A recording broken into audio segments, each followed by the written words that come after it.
Yeah, we're not going to do anything like that, and fuck Caitlin Clark, too. Oh, that's the wrong goddamn thing. I swear to God, I get sick and tired of doing this show every 2 weeks. I forget how to fucking do it. Let's get this show going, man. Welcome to the Bleeding Burgundy Podcast, a Washington Commanders podcast for fans, by fans, with your hosts, Jesse Martin. The Cowboys are finished, you understand me? John Taman. Pull down my trousers and do your job. Scott Hartley. Well, that was dreadful. And occasionally, Keith Gregg. So many social engagements, so little time. And now, your host. Hey, I'm your host. I'm John Taman. It's Friday night. That's right. Fuck Caitlin Clark. We don't want anything to do with anything like that. I swear to God, you people are fucking bored. I hate June and I hate July. Come on, football, because all of this fucking WNBA shit is driving me up a wall. And Jesse, how are you today? First off, I'd like to say Caitlin Clark is fucking awesome. And secondly, I'm good. Yeah. Fucking hey, tell me who's leading in the PBA fucking bowlers stakes right now? Who fucking cares? I'm telling you what, I'm in a grouchy mood. Fuck the WNBA. Anyway, Max, down below is my son Max. But before that, we're going to talk to our good friend from Barrow and Furnace UK, Scott Hartley.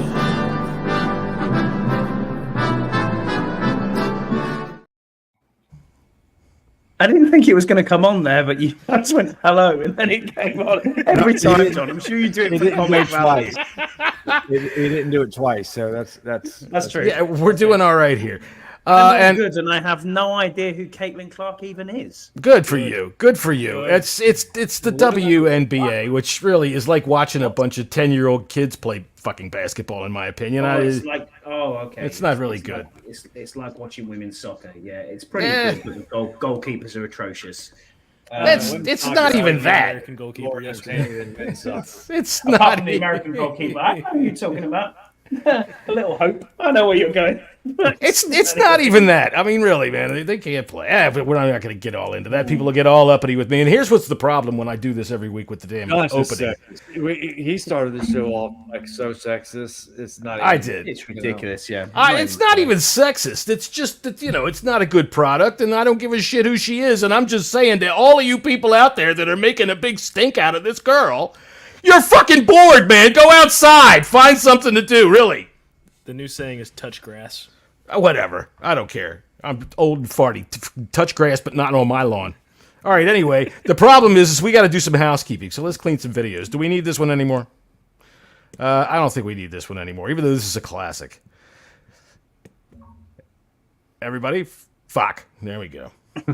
Do we need that one anymore? Keep it downloaded on your computer, but get all it right. away. All right, we're taking it out of here. How about this one? This one's...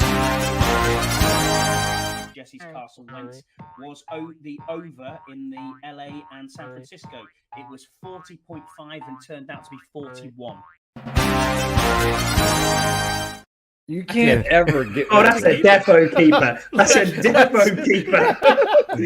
This one is. He found himself in a gay bar. No, I didn't. No, No? there is. Yeah. No.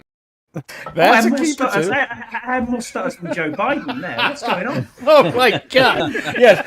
Welcome to the Bleeding Burgundy Podcast. We're going to talk about football today. Podcast. Jesus Christ. Jesus fucking Christ. We don't get that. The history books are going to look at us like 100 years from now, and they're going to go, and they put the weakest candidate as possible up to be able to be stopped by the train that is coming. It's not going to happen. All right, so what about this one? Man, it feels great. It feels great. I can't get rid of Henry. I can't get rid of Henry. Henry's got to stay. Well, this one. I'm not having a poo. That's a classic. All right, so this one. What is going on? Welcome to the Bleeding Burgundy Podcast. It is Tuesday, May 25th. I hate to get rid of that one. It's June 28th, Jesse. You got to get it right. All right, we've got this. Where's Scott? Virginia McCaskey. I'd lick your butthole. Oh, gross.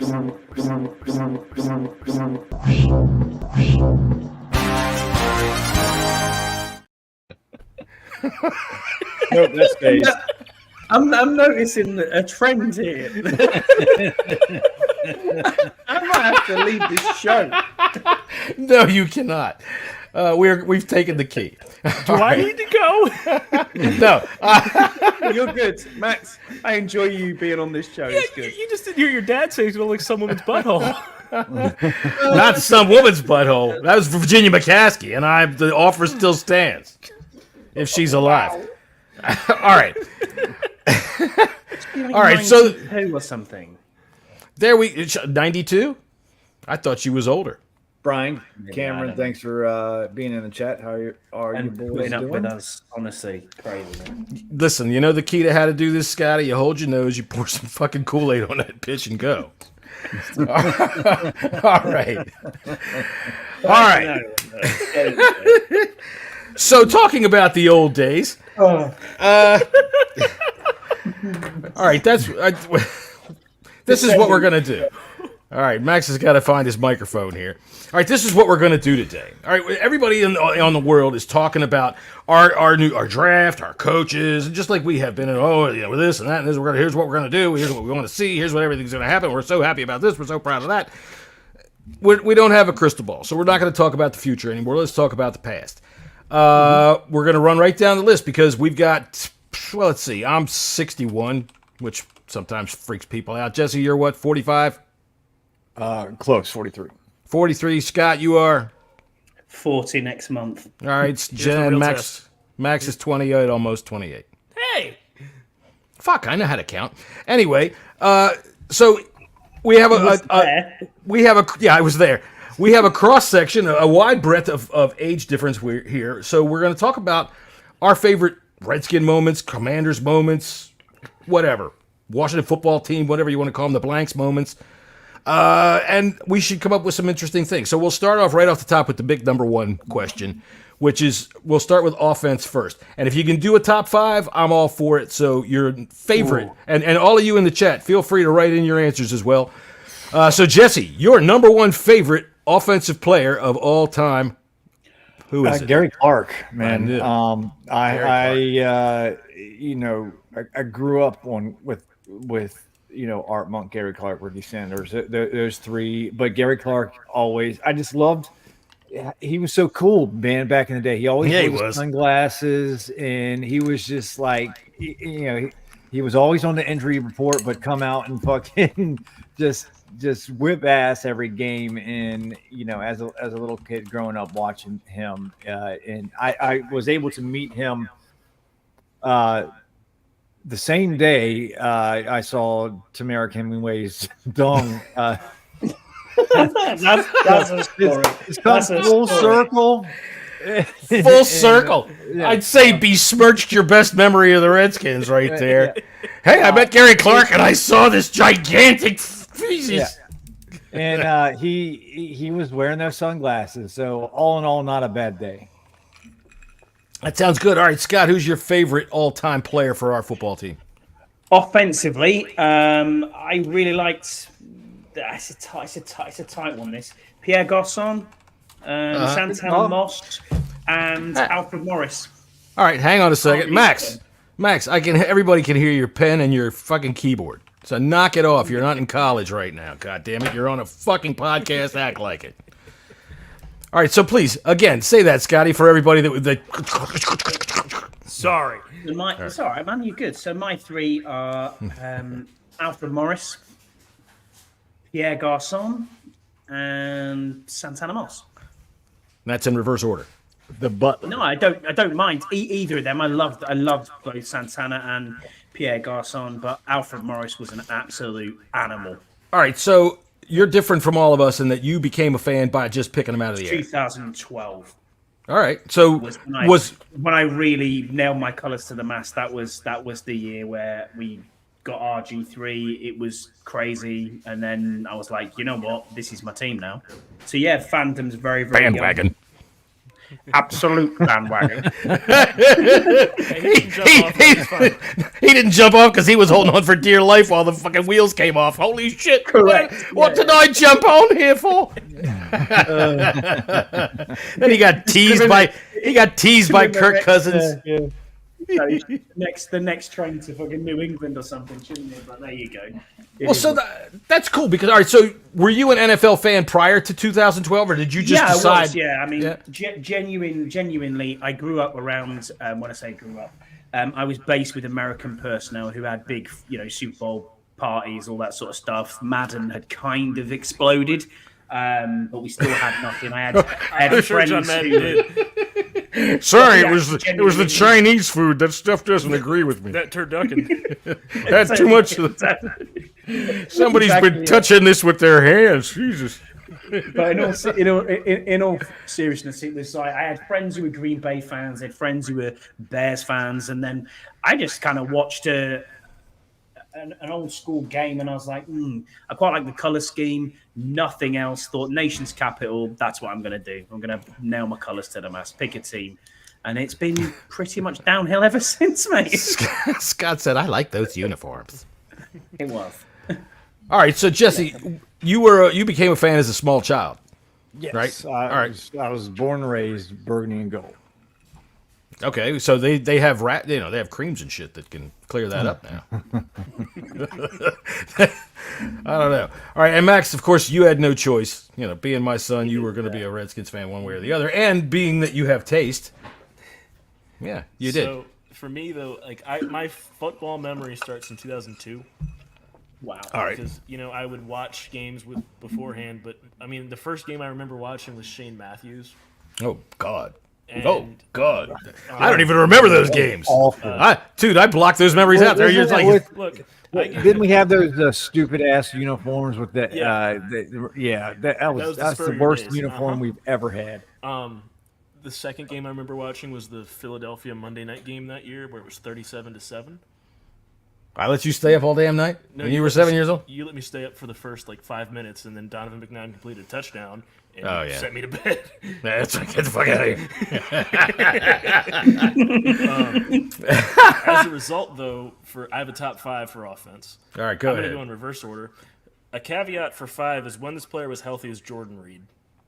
Okay. Yeah, Jordan he's Reed, on my list here. He could do just about anything with the ball, but he couldn't stay healthy. Right. 4, I had Chris Samuels, because for the entirety of my foundation of football, the left side was steady, and then for 2 years it was up in the air, and then Trent Williams.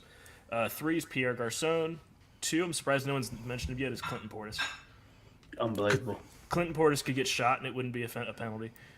I'm firmly convinced of that. There were so many times he got face masked or collared that didn't get called. Dude, he took it out on some linebackers, though, didn't he? Shelton Quarles in 2005. Shelton Quarles still has that dude's fucking face mask tattooed right there. Wham! And then my all-time favorite player, and Dad will have a fun story about this, is Santana Moss. I got a few stories. Got a few stories. My favorite story is from where he is sitting now, about 2 miles away, is an American Legion. And Pat Fisher and Ron McDowell came for the 2007 Packers game. And he walked me into the bar and got me introduced to Pat Fisher, and I got his autograph. And I'm wearing a Santana Moss jersey, and I'm 10. Yeah. And 9. Pat Fisher grabs me by the shirt and shakes me around and says, "You know what I do to wide receivers?" And I'm scared out of my ass. I said, "No." He's back there laughing at me. All right, well, old guy's story. They were doing a signing up there at the American Legion Hall. Ron McDowell and Pat Fisher. So for you youngins, they were big-time players back in the 70s, George Allen era, right? So it was like 1:45, and we're still standing in line, and it's like, God damn it, I want to watch a football game. That's why I'm here. I want to get up in there and watch a football game. And they still weren't opening the door, and I knew, well, God damn it, this is Ron McDowell and Pat Fisher. So I grabbed Max, and I walked him through the fucking door, up through the kitchen, and into the bar from the back door. And, of course, there's fucking Ron McDowell and Pat Fisher having some drinks. And like Max said, he had a freaking Santana Moss jersey on. And I'll tell you what, Pat Fisher grabbed Max. Hey, you know what I do to wide receivers? He was great. He was fucking great. He was joshing around with Max, talking to him about football, signed his ball, threw it over to Ron McDowell, who was a fucking grouch at the bar. Signed it to him, gave it back to him. All right, for any of you old people out there, I leaned down when I shook his hand to go and sit down and watch the football game. And I said, you know what? Mel Gray never caught that damn pass. And he fucking grabbed my hand, and I could see it right in his eyes. And he goes, you're goddamn right he didn't. So for anybody that doesn't know, in 1975, we played the Cardinals. There was a pass at the end of the game, right at the fucking end of the game. And Gray went up to go catch the ball, and Pat Fisher knocked that thing out before he came down. In those days, you had to have possession and come down with 2 feet. And he knocked that ball out, and the referees went back in the corner of the end zone for 10 minutes and discussed this. This was completely unheard of. There was no replay, nothing. And then they came out and said, touchdown. Oh, fuck that. Anyway, so there's old guys' story time. All right, my top 5, number 1 player on offense, Joe Theismann, the best field general this team ever had, the most fearless fucking guy I've ever seen play football in my life. Let's see, I got Gary Clark is my number 2, Santana Moss is my number 3, Clinton Portis did more things for this team than anybody could imagine, and it's kind of crazy to me that he gets kind of disrespected. This guy's the number 2 all-time leading rusher on a team that's almost 100 years old with running backs in the Hall of Fame. All right, give him his props. This dude did all kinds of shit, and granted, he turned out to be a bit of a flake, and at the end with Snyder was kind of fucked up. But the fact of the matter is, when we needed him, he put this team on his shoulder. And people talk about all that old Coach Janky Spanky and all that shit. Man, do you remember when that was happening? This team was falling apart, and he would go out there, and he took all the fucking weight off of the locker room by doing that stuff. All the reporters were gathered around him doing all that shit. So Southeast room. So, yeah, all of that. Sheriff gonna get you. Yeah, Sheriff gonna get you. So yeah, and the locker room at that point didn't have to answer a whole lot of pressing questions. To add on that, what he did in 2007 on that stretch is amazing. Okay. After Sean died in 2007, he ran for 400 yards in 3 games. Like he put that team on his back. That 4-game stretch after Sean died. Yeah. Mm-hmm. I mean, it was and else. especially with Todd Collins as the quarterback, you knew he was the offense. Like. Well, there was that one game in New York that it was so goddamn windy that one of our play sheets blew across the field to the other sideline. They had one of our playbook sheets. It was like, shit. Oh, man, that was a Sunday night football game. All right. To continue my top 5, I didn't know if we were going. Oh, okay, sorry. Sounds like Brian Mitchell back there. Yeah. He is definitely not in my top 5, Brian Mitchell. He used to be until he got a mouthpiece on the radio. We're just doing offense right now. Right? Just offense in a minute. Yeah, we'll go to defense in a minute.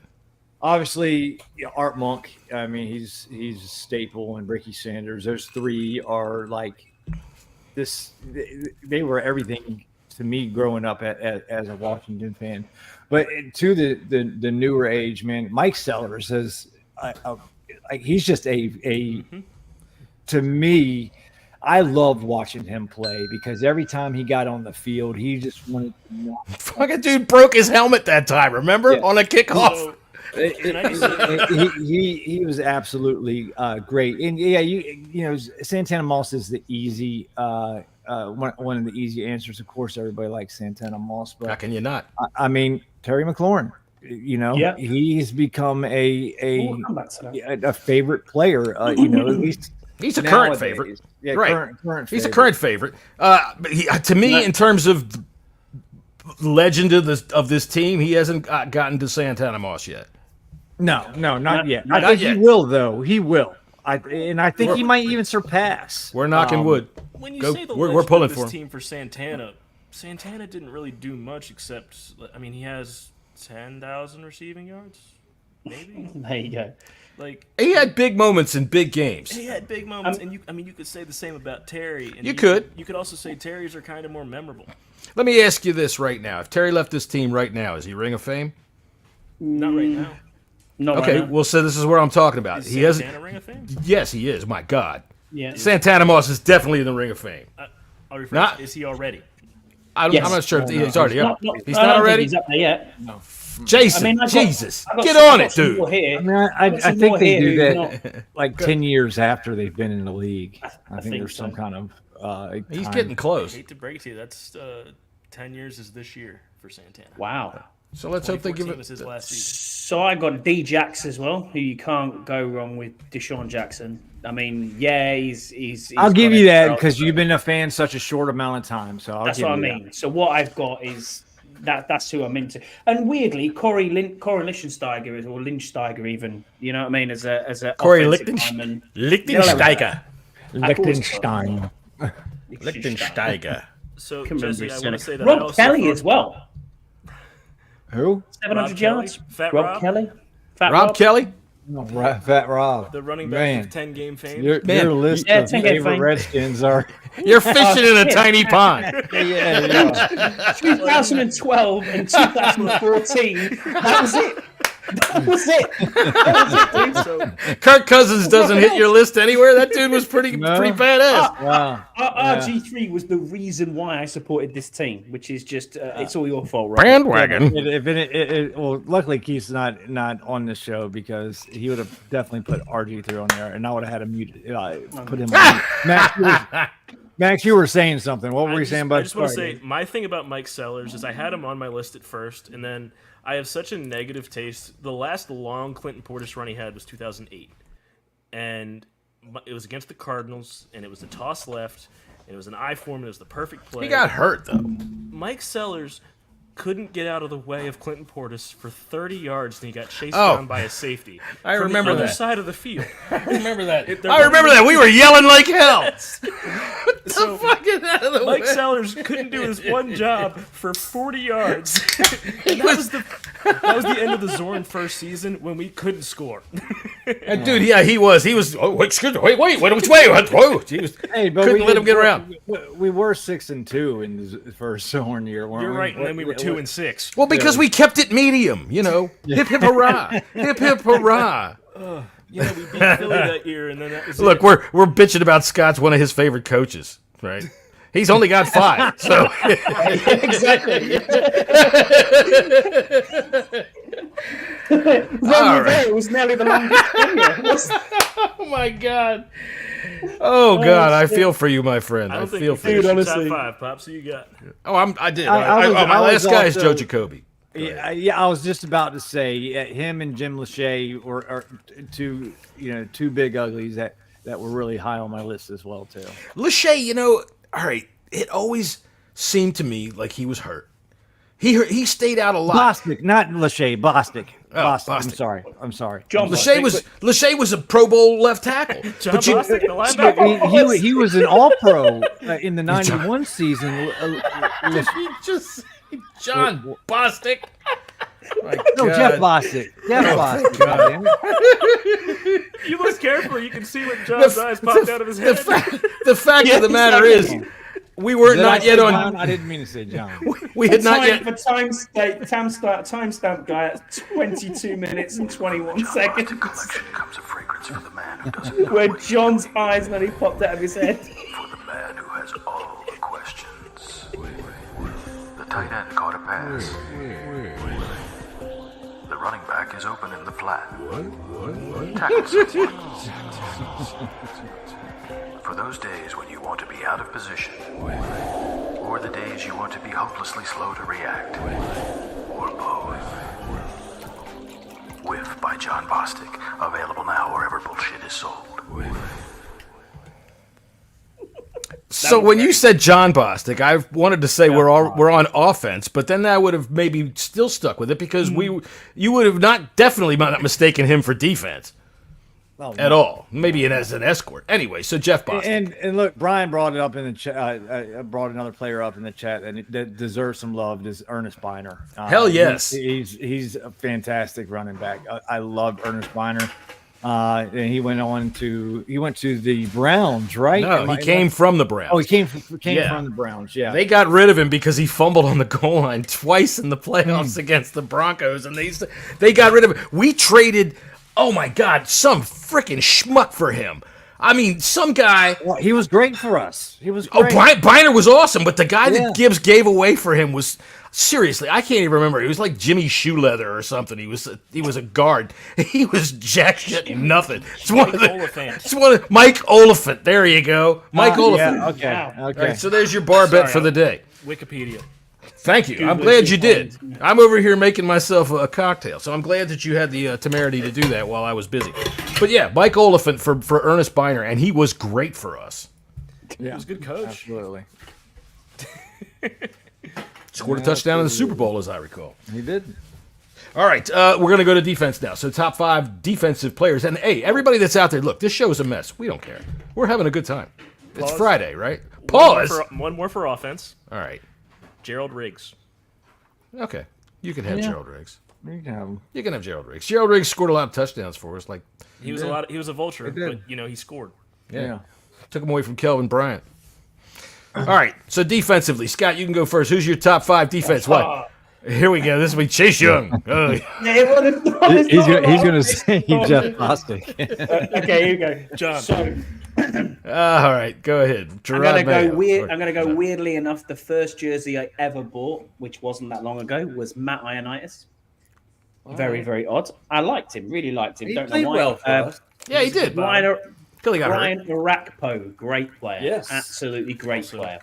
Osaka. London Fletcher, fantastic linebacker. All-time Brilliant favorites. player. London Fletcher. D'Angelo Hall. Okay. I He like was good for D-Hall. us. Yeah, I like Yeah, D-Hall. very good for us. And obviously, the number one and my number one all-time favorite player is Ryan Kerrigan, without a doubt. Good call right there. Ryan Kerrigan was badass. Brian Arakpo, it seemed to me that he just couldn't get more than one move. Get more than one move, dude, and you could really dominate. But he never quite materialized for me. Never learned that he can cut inside the tackle. I Yeah, can't tell you that's how many times Going he out would just of get some- escorted with his shoulder pad up because he would just go wide and he's trying to get the holding call, and it's for years he did that. It's That was like, towards Peck in 12. besides Kerrigan, we've had some issues at defensive end lately too. We just can't get over that. We can't break through, get over that. Into double digit. Can't find a sack, can't find a killer. Like Arakpo, I think he had 1 year at 11 sacks or He something like he that. got and then 4 in one game against the Raiders, though. Don't, Yeah. man. I'm going that way. This is on God. my list. Oh, it's got the list. He's got Oh, his the list of list. the day. I'm sorry. Let me. God, Jesus. we have that. Arakpo.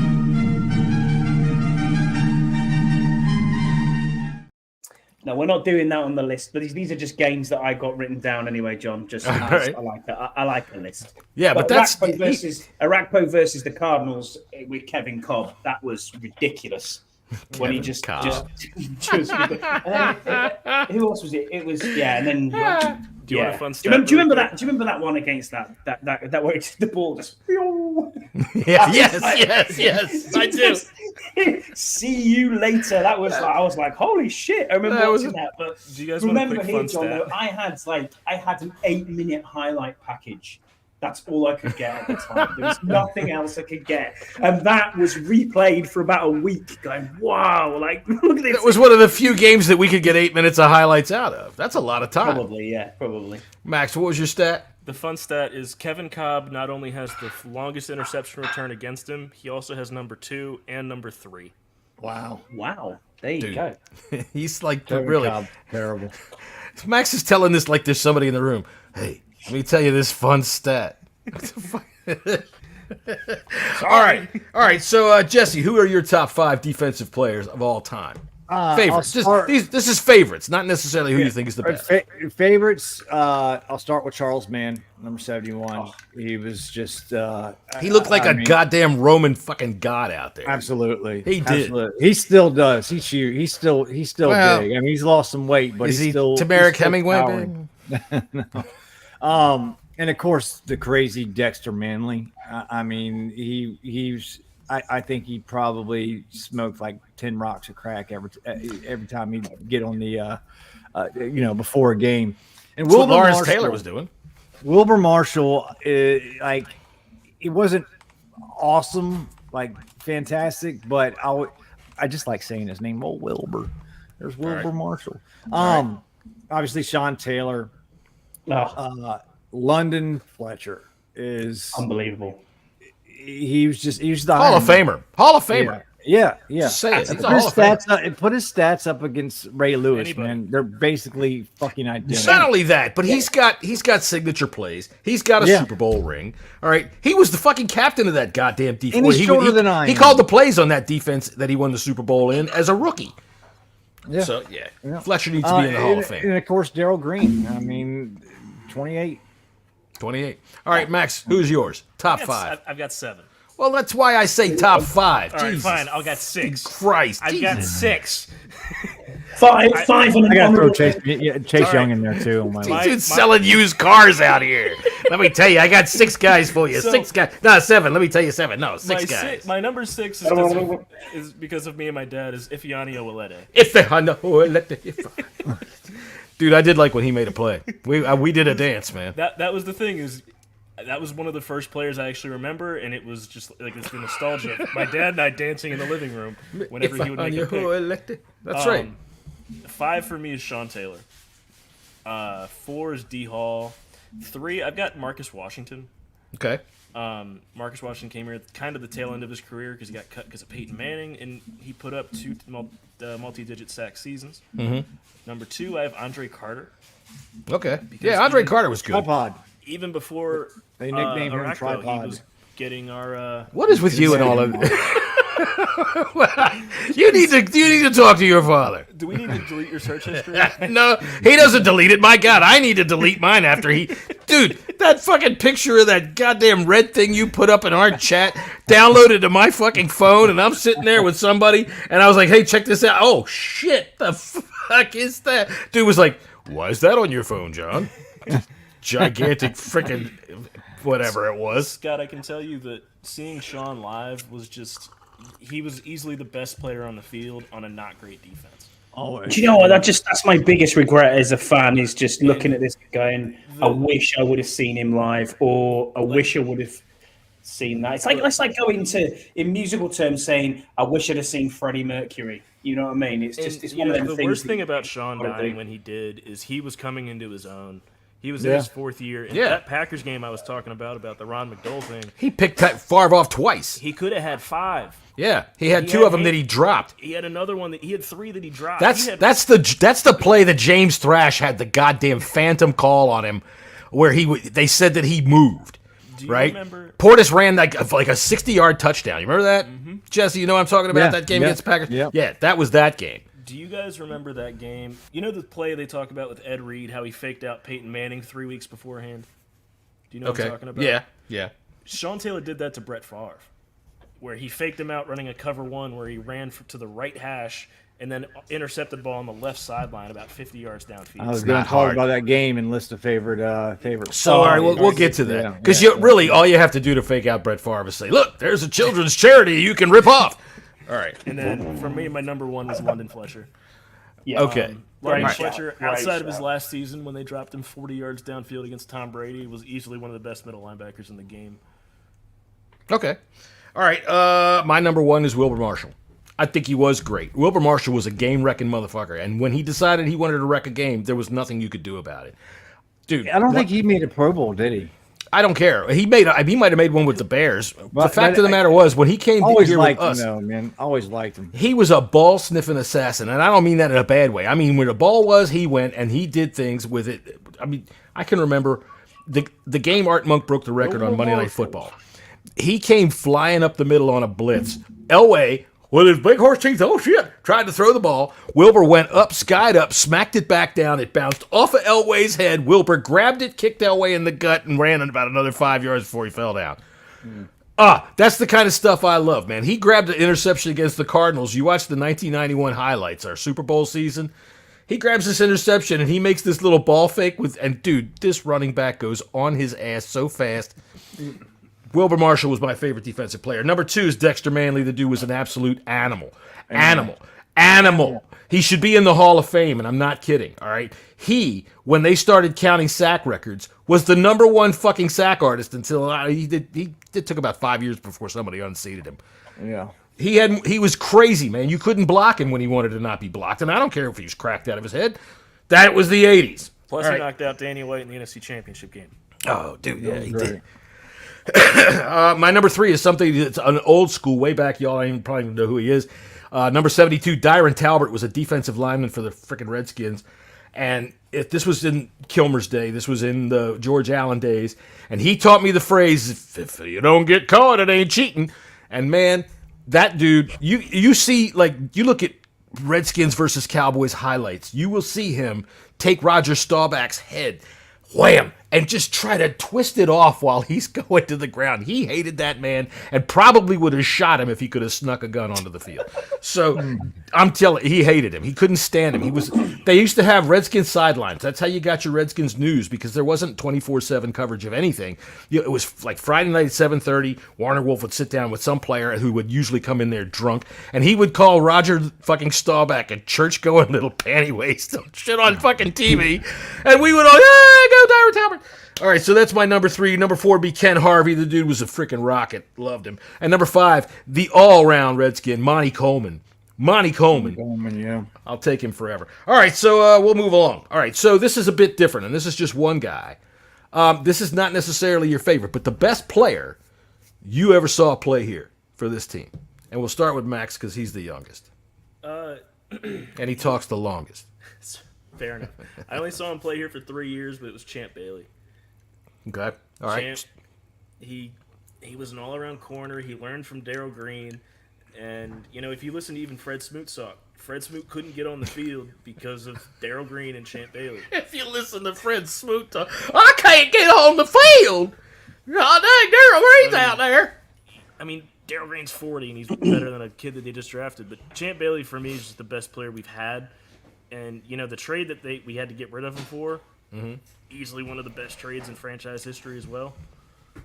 People hate it, but I mean, they hate it. They forget. Champ didn't want to be here. He was leaving. And, that was it. We could have gotten nothing. You had to get something for him, so you get a running back that I think was all pro when he was in Denver. He was on the pace, in my opinion, for a Hall of Fame. He had 5,000 yards in his first 4 years. That dude was lightning. He was lightning. Are we talking about that we've seen live? Play live? Not necessarily play live, just that you've seen here in your time. So go ahead, Jesse, your turn. Yeah, Scotty was sweating there. I was thinking, holy shit, I've only seen 2 games. No, not even that. I've literally seen Max. He was going to have to say Taylor Heineke or something. Yeah, I was thinking that stuff. Montez Sweat, probably, if you're going to go live. Maybe Terry McLaurin. Not live. Because live, for me, would have to be, I mean, I would have to... I've only seen 2 games live. That's it. I would have to say Art Monk. Okay. Wow. Yeah, I think Art Monk. Yeah. Okay. Best player I've seen. I'm going to go ahead with the same era and just say Darryl Green's the best player I ever saw play here. You know, just in pure skill at his position. Max, what are you doing? Somebody's Jesse's machine on. What's that? Someone's whipping something in the kitchen. Yeah, someone's whisking some shit up in the back. You got timestamp guy. Jesse's coming to you live from Waffle House. It's your Not me. John, I think it's in your kitchen, dude. It's in my kitchen.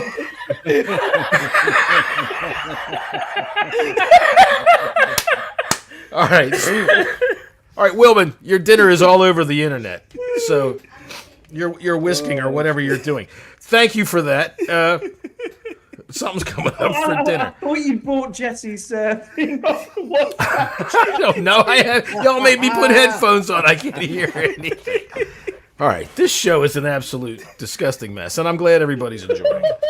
All right, so Scott, who's the best player you ever saw play here? Live, as I said, probably Montez Sweat or Terry McLaurin. Right. Ever playing here? I mean, Paulie's mentioned it in there. Probably RG3. RG3. Yeah, that was what the run against the Vikings, man. Just and I mean, I suppose Kerrigan as well. I would say against the Jags, Chad Henne, the 4-sack game. That was utterly ridiculous. Was that the game when Robert's ankle just went like this? Yes, it was. Okay. So 2014, that. But yeah, he four sacks against Chad Henne. I was like, wow, I don't know who to love more, Ryan Kerrigan or RG3. But yeah. Well, you could be in the sandwich. Yeah. I mean, it's your fantasy. You can do whatever the hell you want. But the Vikings run down the sideline. That electrifying. That was exactly that. Yeah, that was the day I thought that is it. I'm definitely a Redskins fan. That is it. Dude, you're on the fence and you're like, I was totally on the fence. Like, this is okay. I'm not really that bothered. And then it was like, no, bam. That was the switch. Then.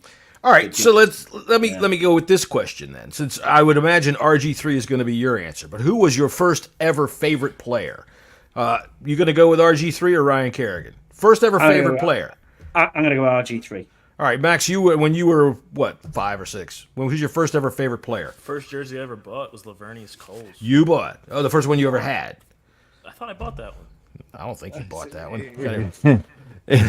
Pops wants the credit because it came out of his bank account. It was 5 years old. Yeah, right. Yeah. First jersey I ever had. How about that? Lavernius Coles. All right. What about you, Jesse? The first jersey I ever had, it was no first favorite player. Doesn't necessarily have to be Gary Clark, 100%. Yeah. The first jersey I got, I think it was Jay Schrader because I got the set with the helmet and the shoulder pads, and I was outside fucking Did it have a hitting blonde wig trees coming and out shit. the back of it? What'd you say? Did it have the blonde wig too? Oh, it wasn't a wig. Yeah, I had a mullet. Like, this is my surprised look. All right, I'm going to throw another old name at you for my first ever favorite. Who's yours? Herb Mulkey. All right, that Who was the my fuck is that? Exactly, Herb. Jumping listen, Gethers? No. You gotta be out there. You gotta have your knowledge to know who he was, or you have to be around my age. I guarantee you, Disco knows exactly who I'm talking about. I guarantee you, the Deuce. By the way, I want to go ahead and say this real quick while I remember it. Everybody, RZinTheLab.com just opened up today. Our friend Deuce just opened up his shop. RZinTheLab.com. He's got a couple of different brands for peace and love and football. And who can't get behind that? So go over there and do our friend a service. And, hey, man, buy something. Tell him we sent you over there. We don't get anything for it, but he's our buddy. Anyway, Herb Mulkey was, in the day, all right, George Allen would have open practices in training camp, and you could walk on. All right, walk-ons could come on. And Herb Mulkey was a fucking walk-on kick returner. All right, and that dude was lightning in a bottle for like 3 years. You needed a good kick return, Herb Mulkey would step in. And, man, I'm telling you what. Go ahead, remember him. Jesse, you okay there? Yeah, what happened, Jesse? Nothing. Nothing you can share on here, then. It's like... No. All right, then. We'll talk about that. There's a cloud flying overhead that John's about to go yell at. That's all. Yeah. Hey, you know what? Tell you what. You guys never heard of Speedy Duncan either, I know. But when you're a kid, the guys that make the big, flashy-ass plays, it wasn't Charlie Taylor for me. It was Speedy Duncan. It was Herb Mulkey, man. The dude was fucking lightning. To put it into context, these people know.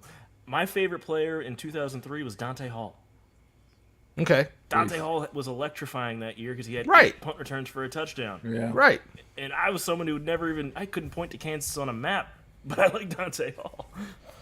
Pointing to Kansas on a map's really not hard. Just point to the middle of the United States. You're better. I remember not liking him because of, like, it was an argument between, I think, him and Brian Mitchell about who's the best, kick and punt returners were. But since then, as history went on, I don't think Dante Hall's even in the top 20 returners. No, but he had that 1 year of it was just. He had one year where he was just electric. But didn't he have like 6 kickoffs or something? He had a lot. There's always the one that they show where he's back at the fucking 3-yard line and he dances one way and he gets a block in the back right in front, wham, and he dances the other way and the other guy who's got him gets blocked in the back and then off he goes and everybody goes, look at him go, and it's like, wait a minute, what the fuck was that? The other thing, too, about Dante Hall is the human joystick play where he jukes out 2 Denver Broncos in about 3 yards. Well, that's great. We are not a Kansas City Chiefs podcast. Fuck them, and fuck their Super Bowls. All right, so let's move on here. We've done best player you ever saw. We've done the favorite player. All right, best player? No. Current best player? All right, we'll do that. Scotty, who's our current best player? For me, Sam Cosmi. Okay. I mean, it's Bobby Wagner. He's going in the Hall of Fame. He's the only one. Good. Yeah. He might get hurt on day one. I should not say that. All right, what's the best game you ever saw, Jesse? Not necessarily live, not in the stadium. Just best game, best Redskins game or Commanders or football team, whatever it was. Because Carl Diesel's over there jacking off about the football team when they had the playoff game against the Buccaneers that we lost. I think we have to go back to 2005. And Mark Brunell was our quarterback, and Santana Moss. I'm not sure it was his first year with us. It was. But 05 we was his were first year. down 13 points against The Cowboys. and a couple minutes left to go, and they come back. Santana Moss scores 2 touchdowns. I think it was 2 minutes and 30 seconds left If that, to yeah. go. It was 13 Two to big nothing. bombs, yeah. It was a And 39 we come yarder back and and win 70 14 to 13. So chalk that up as the greatest game that I kind of really remember. All right, well, I can tell you what, old guy's story time. Ready? That game, me and my wife were having a gigantic argument. You know, those kinds of arguments that go for like hours. And you're just for hours, and I'm watching that game while it's going on. And I'm doubly pissed off because, A, we're arguing during the Redskins game, and B, they're getting the shit beat out of them, right? The Cowboys were just shutting down everything, thrashing them all over the place. We're arguing everything. And then the first touchdown happened, and I'm like, and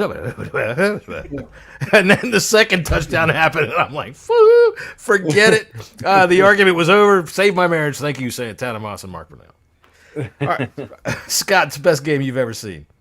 Best game I've ever seen was clinching the division versus Dallas in Jerry World, 30th of the 12th, 2012. 7 points down, and then Alfred goes in for a touchdown. Then RG3 makes it 14, and then Alfred just went mental. And it was like, wow.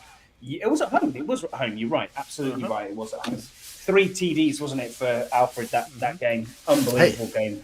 That's why I signed him. That's why I brought him in here to play for the Big Cowboys. 46 himself. Yeah, that's a good one. All right, Max, what's your most memorable game? I have 3. Fucking A. Okay. All right, go ahead. I got a list as well. I've got both the 2012 Cowboy games. Wait.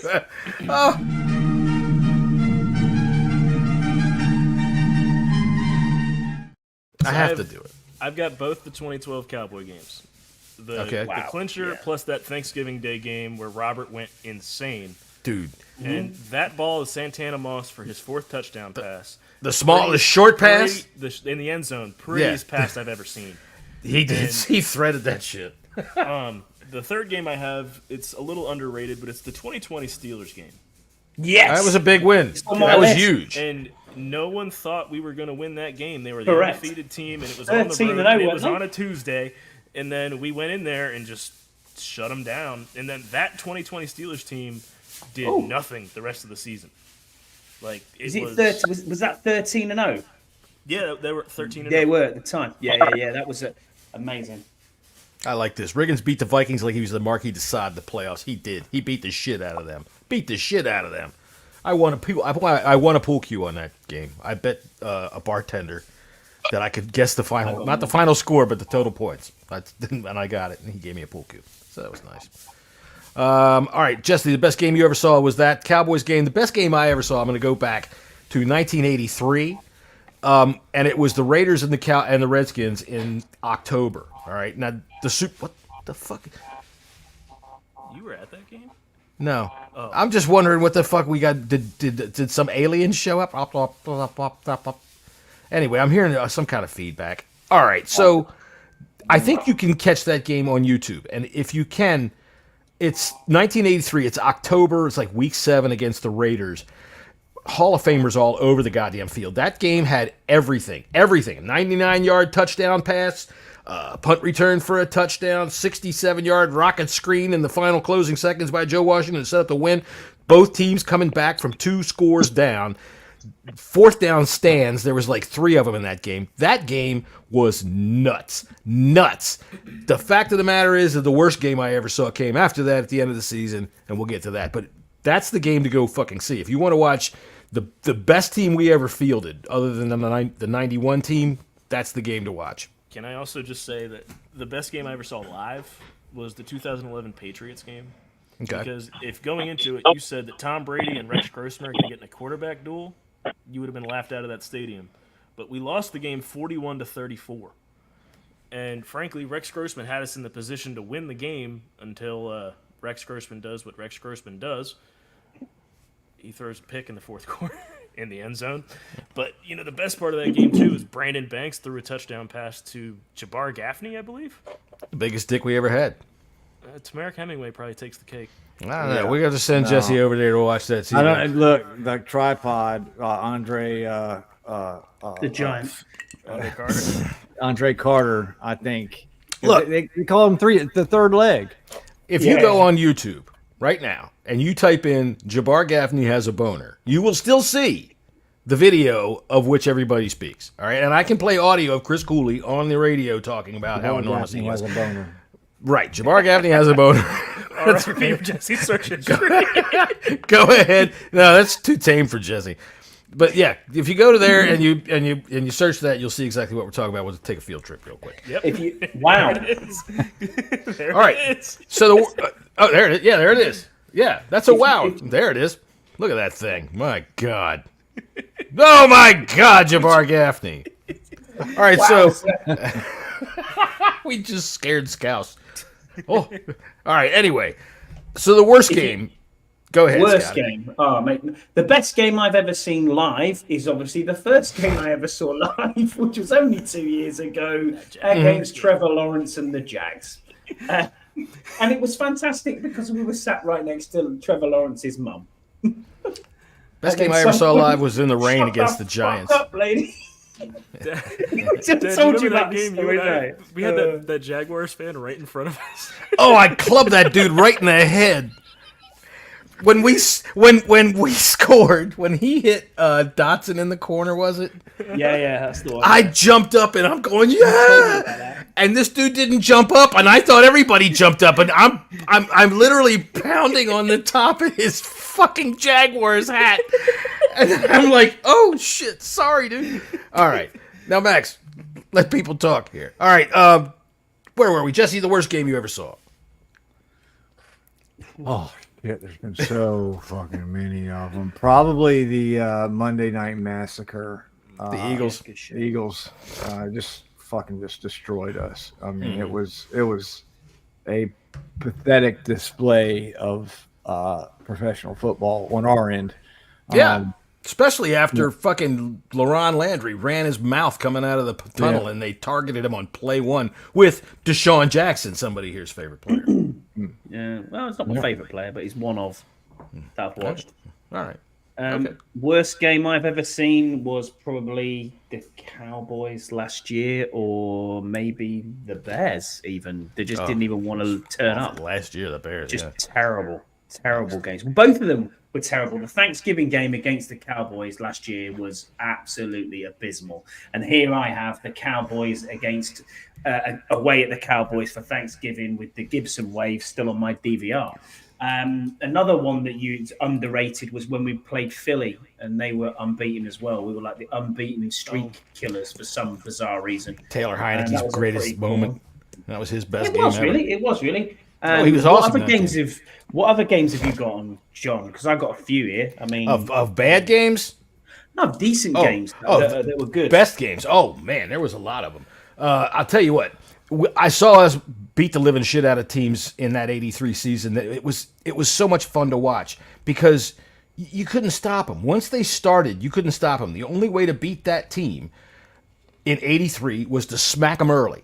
All right, and if you smacked them early for whatever reason, they couldn't recover. They played against the Packers on Monday Night Football, right? And on the third play of the game, we fumbled. Okay, and the Packers picked it up, and all of a sudden everything turned around, and that game went crazy, man. It was like 48-49 at the end of the game, and they won. So the same thing happened in the worst game I ever saw, but I'll get to that and why Ray Guy's in the fucking Hall of Fame. I saw Joe Gibbs call one of the greatest calls I ever saw where we were playing against the Lions. It was, I think, the game that Darrell Green picked off a pass in overtime at the 5-yard line, but with the game on the line, like fourth down, at the 9-yard line with Jeff Rutledge, who you guys don't know. Jeff Rutledge is the equivalent of Shane Matthews. All right, Shane Matthews, if he was still playing 15 years later, as badly as he did. Jeff Rutledge went to the Giants too. He was a Giants quarterback, came to us, but he called a quarterback draw with that old fucking guy and ran it up the middle with him and scored. So, I mean, I've seen so many good games. I only put down that one, the Raiders and the Redskins, because it was the best one I've ever seen. Because I've seen a lot of good ones. A very good game that I just remembered was the 2012 Ravens game. where Robert's leg went like that the first time. Oh, yeah. But also it was the who was the receiver? Santana Moss catching the game tying touchdown in the end zone. Kirk Cousins with the 2-point conversion quarterback draw. And then Richard Crawford with that punt return in overtime. That was a ballsy performance by Cousins. Because nobody knew what to expect from him. Right. The only thing we'd seen of Kirk Cousins that year was when he came in against the Falcons and he threw a dot to Santana, but then he didn't do anything. Yeah. I got two. I'm gonna go. Cousins came in and played well against the Browns, I think, the week Next week, 'cause after the Robert Ravens, right? Robert couldn't play. Yeah. And Jesse, you go, man. What are we talking about? Your worst Your game. best games. Best games, games. Worst games. Best games, worst games. You haven't said. Worst game was the Philly game. Best game. You said. Was the Cowboys game. Yeah. The worst game was Super Bowl 18. We went into that game as the best team in the fucking world. We had an offense that set records. We set a record on defense that will never be broken, and I'm guaranteeing it won't be broken. We were like plus 43 in turnover differential. We were taking the ball away so much that year, and we went in, and the Raiders beat the shit out of us in the Super Bowl, and Jesse farted. So I got three more. I got three more games that I can reel off here for obvious reasons. For the little amount of time that you. I've also got my 3 for the worst game. For good reasons. I want to bring up Alex Smith against the Rams, just to see him back on the field, and then go, oh shit, you've got Aaron Donald on your back. Yeah. How's this going to hold up? They all four jumped on him. Yeah, I know. Colt McCoy's win against Dallas 2017 in overtime Monday Night Football. That was pretty cool. Yeah, that was a good one. And then Pierre Garçon's touchdown against Philly. We were 2016 down with 27 seconds left, I think. At that time, that was 2014. I think that one as well. So they're the only other games that, for good reasons, I was like, that stood out in my head anyway. And an awesome play from bringing up Pierre Garçon is 2012. I think it was the opener against New Orleans when he jumped and kind of did that. Like it was kind of like an acrobatic catch and kind of like spun and then caught and ran for the touchdown. That's one of the greatest plays. Oh, it was awesome. He did the same thing against Dallas. Lit it up. Remember, he got hurt. He had like plantar fasciitis, and he came back at Thanksgiving and did the same thing to Dallas. The exact same play, just the other direction. Yeah, that was a fantastic, phenomenal play. Two from Terry as well. One was against the Chargers, the game we were meant to be there. How on earth he still caught that? It was like he caught that in front of me and John. We were right there. I thought it was picked. Yeah. That might be the best play I have ever seen live. Yeah, that was amazing, and I mean that was amazing. I did jump. I dumped popcorn on Jim Zorn once when he was a player. Does that count? He ran it. They beat us 14-0 in their first season, and I was in the stands, and it was just popcorn. And he ran a sneak and scored a touchdown, and I was like, "Fuck you, man." So, whatever. All right, your highest high as a fan, Jesse. Oh, I mean, 1991 Super Bowl. Well, I mean, not counting Super Bowls; those are obvious. Well, I guess you can. You can count. When I talk about the highest high, be specific. I think that's the 2012 season. It was great. I thought we had a Super Bowl shot. Yeah, this was like in the middle of that season when things start really cool because we started 3-6. It was like 3-6, and then we started. Robert was great pretty much from the jump, but things started. That offense started clicking, and Morris was he was awesome. He was like I really thought. Before that Ravens game, that we had a shot, that we had a legitimate chance to make a deep playoff run right there. And obviously, dude, until his leg went spaghetti against the Seahawks in the playoffs, I thought we did. Yeah. We were up 14-0. Yeah. We were whipping their ass. All right, Scott, what's the highest high for you? And you can put. We'll keep going around the room on the highest highs. Go ahead, Scott. The highest high for me was the Jags game at home. It's the first time I've ever seen them live, and I'm at home. Of course, Okay. it's going to be the highest high, and I got to meet you lot. So it was just it was great. It was everything that I wanted and ever thought. Hey, this is it. I'm just a guy in the northwest of England who's never really thought, oh, I'm ever going to get the opportunity to physically go. I'd stood outside the stadium before. I'd never had the chance to even go in it, and then to even go in it and go, hey, we actually won. Amazing. You know Took what I him mean? downtown, got him a I know blowjob. I know that sounds stupid, but it's like, don't you dare say that at all, because my wife watches this show, and that did not happen, John. Oh, no, of course it didn't Yeah. happen. That was not Yeah. her. It was Scouse. She believed that more. To be honest, she believed that more. No, these boys went to Chuck E. Cheese and had a milkshake and went to bed. Yeah, of course we did. Yeah, absolutely. All right, so Max, your lowest low.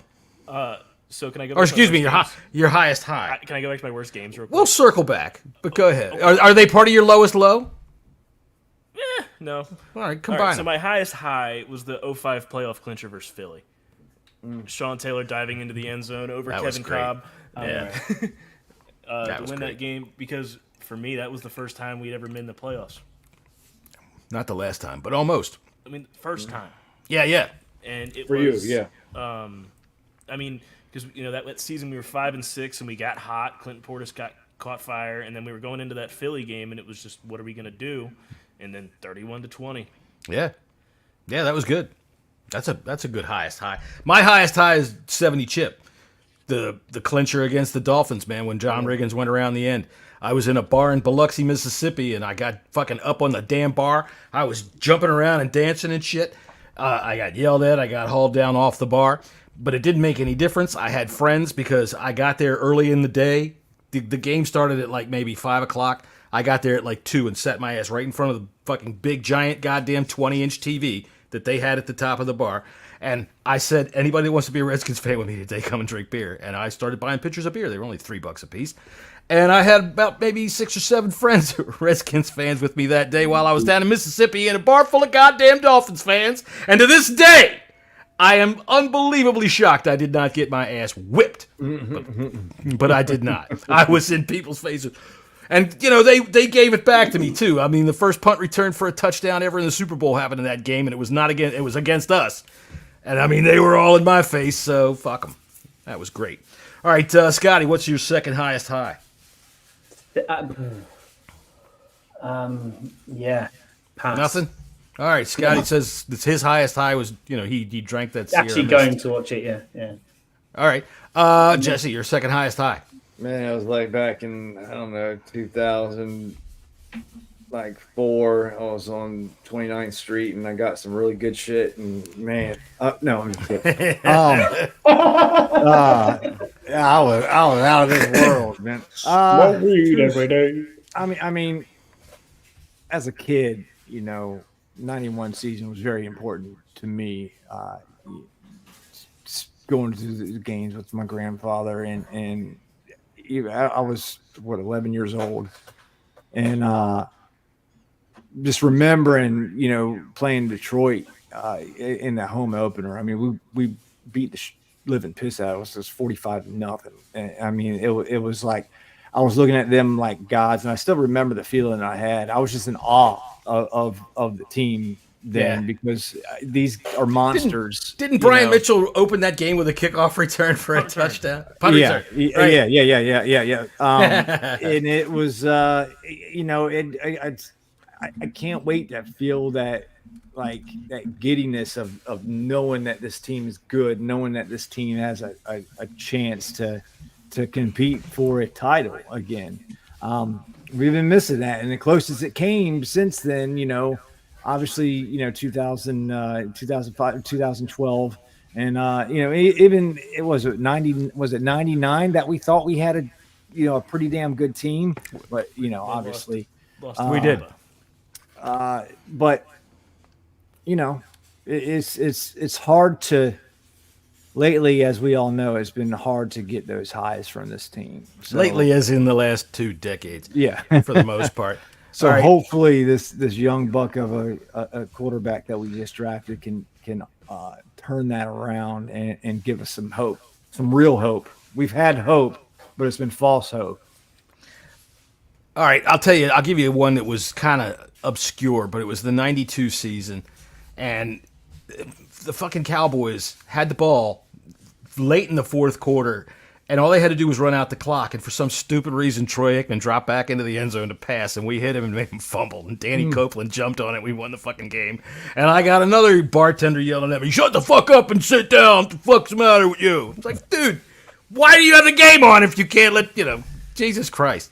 That's what you get for watching the game near Baltimore when they don't have a team. They don't want to hear it. So go ahead. My number 2 was the comeback versus Tampa in 2015. You like that? When we got down 24-0 and just inched our way back into that game, and then they ran the 4x1, and Jordan Reed ran that slant and beat, I don't remember the corner, but he beat Levante David to the inside and got the winning touchdown. Jordan Reed was so good. I mean, it wasn't for What the fuck was his injuries. I think he could have gone down as one of the better tight ends in the history of the league. What was his name? I'm sorry, the cornerback that we drafted when we drafted Jason Campbell that couldn't see. Carlos Rogers. Was it him, the cornerback at the end of the half that tackled? They intercepted Campbell, or they intercepted Cousins. It was somebody tackled the guy. Rogers went to San Francisco. All right. Okay. Rogers wasn't in the league. You're talking 20. I'm talking about a fucking wide receiver, or something. I don't know. It was a play that it was a defensive player. Grant? No, it was a defensive player. One of these people up in the chat will know it. Paulie will know what I'm talking about. It was a play that got away from us right at the end of the half, and somebody hustled down there. I want to say it was. Why does the name Rashad stick in my head? I don't know, but he Rashad in 2015. Whatever. He fucking ran down there and tackled this dude at the 5, and they weren't able to score, and we would not have completed the comeback if he didn't make that play. Brashad Breeland? I think it was Brashad Breeland. I think it was Brashad Breeland. Yeah, he was the play of that game. So you like that? Wouldn't have happened without Brashad not giving up on that play. Yeah, that was pretty cool. Breeland was terrible, though. God. Yeah, overall, but still. That was a pretty good game. Outside of his rookie year, yeah. Didn't he got arrested? He did. Yeah, he did. He got arrested. Did he not end up at the Chiefs? He was on the Chiefs when he got arrested. Yeah. He went to Carolina too. He was in Carolina as well. It seems like the Chiefs is where you go to get arrested. Cooley overall had a better career than Jordan Reed, yes, but Jordan Reed was beyond more talented than. Exceptional. If you give Jordan Reed Chris Cooley's health, you could argue that Jordan Reed could be one of the best in the franchise. And he could be the best ever, tight end ever. He'd be up there with Gronk and Tony Gonzalez and we've had some good tight ends. I'll throw you a name from the past you guys won't remember, but Jerry Smith was our tight end. Was our tight end in the early 70s, and that dude was fucking unstoppable. He was a pass catcher from the word go. Donnie Warren wasn't bad either. Don Warren wasn't bad. Clint Didier wasn't bad. All of them could. Yeah. What was that guy Terry Orr that we had in the '91 season? That dude was. We've had some good tight ends over the year. We had a guy from the Cowboys, Gene Fugit, that played for us for like 3 or 4 years. It was pretty damn good. Vernon Davis, that's a good shout as well, Paulie. I mean, he wasn't too bad, was he? Let's be honest. Vernon Davis had a great career. Yeah, dude. I saw somebody put up a video the other day of that play that he made on the weekend that his dad died, where he caught that first pass, turned around, hurdled those dudes, and was gone. Oh yeah, that was an awesome play right there. That was great. Yeah. All right, so highest high, I got Darryl Grant's touchdown versus the Cowboys. That was a pretty big one for me. And I will say this, when you talk about the 91 season, I have to go get this video to remind me. Steve Buckhantz interviewing Joe Gibbs preseason, after the 4th preseason game, and says, he says you're favored to win the Super Bowl this year. Who the heck said that? Ain't nobody should say that about it. And he said Playboy magazine to Joe Gibbs. Playboy magazine? Well, what the heck do they know? and of course, and then the very next week he goes out and wins 45-0, and Jesse's in the stands all enthralled. All right, so your lowest low, Scotty. You look pretty low. It's late for you. Go ahead. What's your lowest low? Your entire fandom. Yeah, pretty much, mate. Honestly, it was RG3 his knee going completely, and then knowing he played on, and at that point you go into yourself, we need to move on here, and it's like, what are we actually doing? And that is, for me, part of that franchise died at that point, knowing shit, we're going to have to rebuild this completely here. Alex Smith's leg was pretty horrific to see and think, that is an awful situation of what happened, especially with the timing towards Thiesman, however you want to pronounce his name. If you want to, I know, but if you want to do it properly, whatever. Actually, it's really Thiesman, but he changed exactly. it. That's what I mean. Yeah. So the timings, the exact it was the same score. It was the same, it was Watt and it was. It was the other side of the 50, though. Yeah, I know, but it was very, very similar. And I think that this just means that the reptilian overlords are coming, and that we're all going to. Correct. Yeah. Well, and that's it. They all wear rubber masks, and all fucking Joe Biden. But anyway, fucking chemtrails. We're talking football here. It's about football. We've got to talk about it. Football. And the rest of it, Lowe's-wise, God, I mean, yeah, the Dallas game that was like, I didn't want to get online for 2 weeks and do anything. Just last year, awful. The best statistic, Scott, that I would bet you that you were part of in that game is at the end of the Super Bowl, the day after, Pornhub always puts out their statistics, right? The losing city of the Super Bowl, this fucking it goes through the roof, the fucking hits that they get from that city. Guys are like, my team lost, I'm gonna watch some anal sex. And condom sales goes through the roof in the other place. City. And baby booms happen, right? Yeah. The Patriots have had so many Super Bowls that they now have a freaking club of kids that have been all born as the result of Super Bowl sex. Yay! This is kind of obvious, but my low of the low is the death of Sean Taylor. Yeah, has to be. That was shocking. That was shocking. It was so shocking and sad, and it was. Me and my ex-wife, we went to the game right after against Buffalo where they went. It was just a somber, like moment, and when they went out there with got burned. It was that was a kick in the gut right there. Even more. It was what, a 30-yard run play. Yeah, that was it was man, the entire stadium. You felt the emotion in that stadium at that time. I agree, and I think what we ought to do really is blame all of that on Daniel Jones and take it out on him week 2. I'm good with that. All right, Brian puts up there his low is Clint Longley. I remember Clint Longley. I remember that goddamn game. I'm still with you, Paulie. I'm with you, buddy. I was Dude, 10 I years watched old. them and it just tears me up, man. And I had nothing to do with this franchise then. And I look back and think to myself, you went through that. Dude, it's like what could have been, man. What could have been, because he was so. I mean, he's overwhelming. One of the greatest defensive performances that I've ever seen was October 2007 against Green Bay. Yeah. He could have had 5 interceptions that game. He had 2 and also forced a fumble. Mm-hmm. But he had Brett Favre he was in his head. He was in his head the entire game. And the athletic prowess of Sean Taylor was just on full display during that game, and it was great. It's probably one of the greatest single defensive performances ever. One of the things that I like the most about watching Sean play back in the day is, number one, he is so fucking big. He is so fucking big, and the violence of it. But when you watch it, like you watch tapes of old games and shit, you go, man, they can't do that now. There's no way that Dick Butkus couldn't play today, but Sean could. You watch the hits that Sean put out there, he could. I loved how he terrorized Terrell Owens.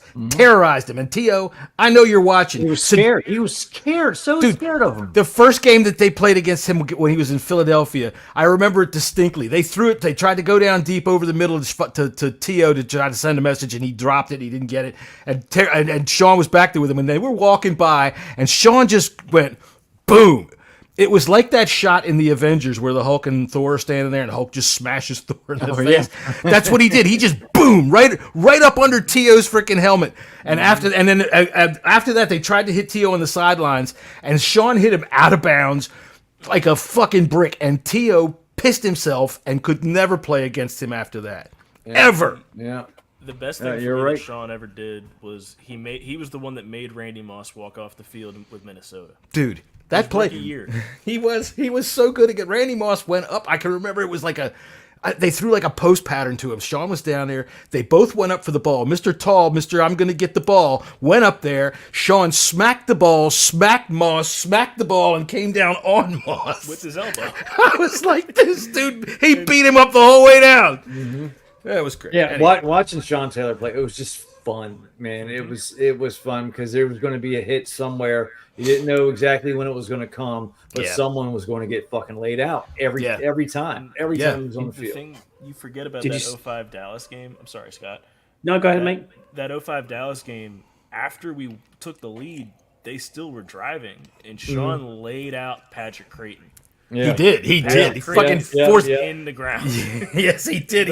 That ball went back about 20 yards. Yes. I mean, all right. Did you see his? Go ahead, Scott. Did you see his daughter's wearing 21 at Carolina? UNC. Yeah, that's pretty cool. Good for her. Good for her. I kind of feel like let her be herself. Go do what you're gonna do. Yeah. Don't live for your dad because we like him. Be yourself. Sorry, Max. Go ahead, mate. His little brother's coming up. I think he's a senior at Rice. When Sean died, I was in 6th grade, and that was the weirdest day of school. So, like everybody that was a football fan just felt that they just lost something. Yeah. Mm-hmm. And I mean, I would have. It's 2007. I'm defending myself against Steelers fans who are coming off the everything, and all of a sudden everyone's just like, "Hey man, it sucks." Yeah, it did. It sucked. All right, so that's a good low. Look, I'll tell you what, my lowest low. Other than Super Bowl 18, which I still think was a CIA plot that they put something in the water and nobody actually saw that. It didn't actually happen. They probably did something like shut us down and flipped over the disc that is the world. Bears. No, but dude, we lost to the NFC Championship. Scott, you were asking me about great games. We lost the NFC Championship in '86 to the Giants, 17-0 to nothing. Shut out. And there is nothing more frustrating than something like that because you got nothing. You can't even move. And that was bad. So what was that? Was that Hostetler or that was Schrader against Phil Simms? It was Phil Simms. Sims? Okay. Yeah, that was. Hostetler was in 1990. Okay. I got it. Was that the same game when Schrader waved off Doug Williams? It might have been because he got the shit rocked out of him. I think that was still in the '91 season. That was no. The '91 season he played for. I'm sorry, no. 87. 87 season, yeah. Mm-hmm. On that. So, can I go back to my worst games real quick? Sure. So I have 2 worst games because bring everybody down at the end of the show. Who cares? I mean, we're doing embarrassing moments. My worst games: the Dwayne Haskins game against Carolina. Yeah. Was hideous. Yeah. And frankly, it's saying something that Taylor Heineke had to come in to save the day. My other one is 2011 when John Beck. Yes. The Circle Tank. That was the Circle Tank game. When John Beck came in to play Buffalo, and we got beat 33-0 against a awful Buffalo team, and we had nothing to show for it. 2011 was a disaster of a season anyway.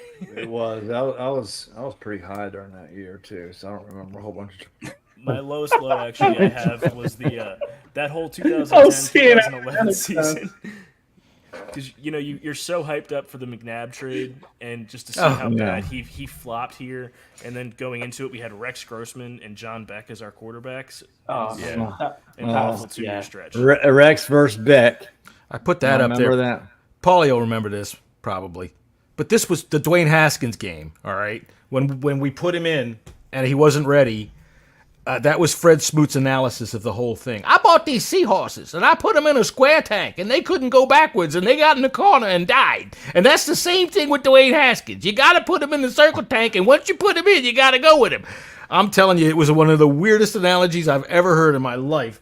And my brother, for Christmas, got me a freaking mug that said Circle Tank on it because he thought it was so goddamn funny. All right, so we need some more highs here. Going out on a low note sucks. Go ahead. Yes, please, go ahead. Sorry. Before we move on from the lows, I do have 2 more that we cannot be fans and not say. All right, cuz. The sewage pipes. Oh, yeah. Didn't get on me. I don't care. Fuck them. Fucking rain pipes. Wasn't sewage. Number cares? 2, the angriest I've ever been at this team is the swinging gate times 2. Oh, that was just a 2009 Monday Night Football against the Giants. You just pity him at that point. And, Yeah, it was they more. ran It was a pathetic. The dog sounds like all of us. No. They ran it the one time, and we all thought, okay, that was funny. And then they came out and did the exact same thing. Zorn said, "They'll never expect it again." Golly. But for me, that is the worst thing this team has ever done. Was that Hunter the punter? No, who was it? Who did the? That was Hunter Smith. Yeah. It was hideous. Hey. I block things like that out of my head. They've been so many over the years, man, that I've seen that have just been so stupid. There's been some dumb shit going on with this fucking team. Hey, I watched fucking Steve Spurrier go and show everybody his whole playbook on the fucking first preseason of the game. He fucking broke out his whole playbook in Japan. God dang, this is easy. All right. 8-8, not very good. 5-11, not very good. You want to go back to positivity? Please. Yeah, I got a positive one. Go ahead, Scotty. Be positive. The only positive thing is the sale of this team. That's the only thing you've seen that's positive. That's right. That was unbelievable. We got rid of the fucking devil. It's great. All right, go ahead, Max. We did. We got rid of the devil. We sent him down to Carolina. Not necessarily a moment on the field, but the feeling of joy when they traded for Robert Griffin. Mm-hmm. When they actually, because you mortgaged the future, but you had a future at that point. Maybe I wasn't sold on it. That's a lot to give up. I know a lot of people were. I was like, man, that's a fucking shit. It was a lot, but when you're looking at what actually happened on the field that rookie year, 1 year. You're right, but he got hurt. No, look, this is people are going to hate my take on this, but I'm going to tell you right now. This is why Mike Shanahan drafted Kirk Cousins 3 rounds later. Because he knew. I know what you're saying. I know what you're going to say. He's not a quarterback. Robert was not. Go ahead, please finish. Be wrong. To quote you in 2012, Kyle Shanahan could do anything with anybody. He can. So we've seen him do it. He's crafted an offense for whoever he's had. We had Kyle Shanahan, and You think Brock Purdy would be anything else anywhere else? Oh, not at all. No. Kyle Max, you heard me say on the old podcast that we let the best guy in the best upcoming mind in the NFL get out of the building. We ran him out of the building. So right? we had him in the building, and he could have built everything around Robert. Robert couldn't do anything else. That's the thing. And what's the first law of football? And that read option got figured out. Right, but the thing about Robert, though, Robert could if he actually was able to do an offseason. His entire career, he was unable to do an offseason. He couldn't do anything on the field. He wanted to do his own thing. Scotty, what's the first law of football?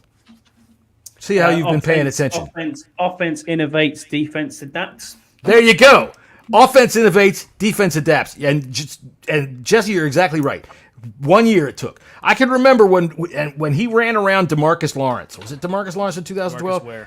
DeMarcus Ware. They've had so many great DeMarcuses down there. DeMarcus Ware was flat-footed, and Robert ran right around him like he was a child. And the next year, that stopped. That stopped instantly. They knew what to do. They figured it out. And Robert, look, I don't care about getting hurt. Knee injuries nowadays, they get fixed. All right? And that's the head. It's the mind. It's the ability. And not being able to realize within himself, hey, I got to be able to innovate my run game for it to work, because he's not a passer. He wanted to be a pocket passer. He's not a pocket passer. He can't be, because his high school coach and his college coach didn't teach him how to do it. They said, you're the best athlete on the field, and I'm getting paid good because you're winning me games, so go out and beat everybody on the field. All right? You guys have seen players, maybe Scott, you haven't, but when you've seen players that are in high school that are Division I players, they're fucking worlds better than anybody out there. Imagine what he looked like, all right? He gets to college, it's the same thing. Every week we see him, Robert Griffin wins the game. Robert Griffin does this. Robert Griffin does that. He comes to the NFL. It worked for a season. But then after that, quarterbacks are so rare. They filter to exactly where they belong in the NFL. When he got to Cleveland, you know why Robert, he never got hit. He got blown the fuck up because he didn't know where to go. He didn't know how to set his line. He didn't protect himself. He couldn't read the defense and tell where the blitzes were coming from. If he didn't have that simplified offense where he could use his ability he was sunk, and he sunk right down to third string and stayed there. So my entire fandom is a lie, then, John. That was a great season, though. My thing about Robert could have turned into what Donovan McNabb came to in the end of his career. Donovan McNabb was the player who would scramble and who would do everything on the run. And then when he broke his ankles, when he learned how to be a pocket passer. Donovan was a better passer than Robert. Donovan had a better coach. Donovan had a great coach. You're going to find someone that had a better arm than Robert.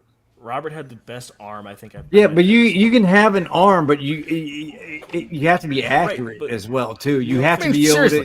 Look at Taylor Heineke. Read a defense. Taylor Heineke overthrew guys by 20 yards all the time. What I'm saying is, Robert and McNabb were very similar in the beginning of their career. McNabb was healthy enough and played through a broken ankle to actually learn how to be in the pocket. Robert never had that. Robert couldn't play through the injuries he had. Robert didn't have the opportunity that McNabb did. McNabb came from Syracuse, all right? And McNabb played in a style of offense that allowed him to play pocket quarterback. Robert never was taught how to do that. That's the thing, all right? By the time he got to the NFL, he was 5 years behind the quarterbacking curve. And once his gimmick was figured out, so was he. That's that. We can discuss this another time. Scotty's over there falling asleep because I've destroyed his fan. Dang, I should have been a fucking Bills fan. Right? He's over there crying about it. He's over there crying about it. All right, we got anything left? What do we got left? We have anything left that we want to talk about in terms of any more superlatives that we're going to talk about? Shite. Something happened? No, I was just looking at a message that Burroughs sent. That's paid for. Never mind. Oh, okay. All right. Burroughs has gotten himself a nice date, apparently. Good for him. Good for him. All right. So, all right. Now we're going to start talking about Andy's personal life. I'd rather get on the fuck out of here before we start doing He's at the Shard, isn't he? He is at the Shard, which I didn't know what the Shard was. He says, I'm going up the Shard. I thought that was some when kind of someone says a Shard, I think they're taking a shit. All right. Going up the Shard. Got a bird up there. Right. I got to get shot. I gotta go take a shot. I mean, that is. I've never been to the Shard. I know that the hotel up there, the restaurant in there is very expensive to eat at, but I know in the viewing gallery it's still about £35 to go up. So probably $40. So he's really trying. Is that egg thing? The Shard? No. The Shard is a big. It's a big build. It's a big building on the skyscraper on the side of London that's looks like a shard of glass. The one that you're on about is called the Aubergine, and I think that is in the city of London. Yeah, I think it's hideous. No, it's the Gherkin. It's not. It's a Gherkin. It's called. I think. Yeah. Well, okay. Y'all should build a big penis. Why not? Looks that way. I mean, the Gherkin. It's nearly as big as Turmeric Hemingway's, but there you go. Well, maybe we'd have to bring him over there to find out. See if we can get the king to make a judgment on that. It won't fit in the screen. Well, it's about Jesse's time to go say he's got to take a shower. So we're going to jump on out of here right now. And we'll be back next time for something else just as fun to talk about. I hope you all enjoyed that. I had fun. It was fun talking about that kind of stuff. Good. Something different. Max, thank you for being on with us again, mate. It's always a pleasure. Of course. I love getting yelled at. It's fun. Hey, you're not getting yelled Max at. Max and his 5,000 different low points in his fandom. That's right. I know. I only have 15 more games, Dad. Dad, I got 15 here. more games. Look, Shane Matthews, all right? Danny Werfel. See, Max could just as easily come out and say something like, I was watching the game and you came out of the shower without a towel on. Look, I gave him a Sporkle quiz last week to see if he could name all of the quarterbacks we've had start since '99. The amount of quarterbacks that are awful. It's not easy. And I will tell you this, if you do those damn Sporkle quizzes, I did one about coaches, and I missed one because it's spelled Pettibone wrong. I kept trying to spell it. I'm like, well, how the fuck? No, it's spelled it wrong. So, anyway. All right, then. I guess that's going to be that. Scott, you got anything you want to add for the day? No, I'm good. Thank you for being on, boys. Appreciate it. Mrs. Hartley, he really didn't get a blowjob downtown in D.C. He just got his butt tickled a little bit. With a feather. And then we're going to just leave it with that. It's my wedding anniversary next week, John. Well, Mrs. Hartley, I would suggest buy a feather. Scott. Scott apparently likes that. Scott likes Brian Dable a lot too. All right. Yeah, I want those. That's t-shirts something made. I would like to say that to everybody that's out there that will be going to the game on that Sunday. Look, man, the Buffalo Bills fans, they got a good reputation, all right? They really do. And I don't want anybody jumping through burning tables or anything like that, but when they threw dildos on the field at Rob Gronkowski, dude, that was just fucking amazing. So I want everybody to come to the stadium and throw butt plugs at Brian Dable because he looks like one. And we will leave it at that. So everybody, week 2, butt plugs at Brian Dable. And we're going to sing all kinds of hillbilly songs at Danny Jones and see if we can fuck him all up. Anybody got anything left? Jesse, you done? I'm good. All right, well, then I'm out of here. We are done. See you later. See you next time.